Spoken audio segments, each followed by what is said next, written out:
ফিরতে দুইটি শব্দের জিকির করুন, সম্পদের অভাব হবে না।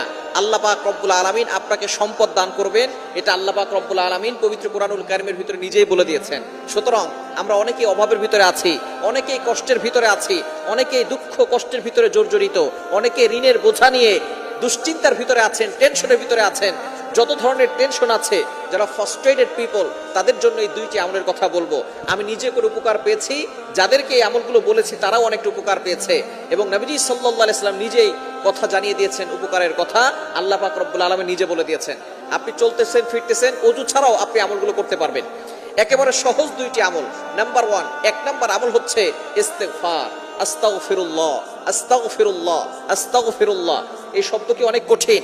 আস্তাগফিরুল্লাহ পারে না এটা কিন্তু কোনো মুসলমান নাই যারা আস্তাগফিরুল্লাহ পড়তে পারে না।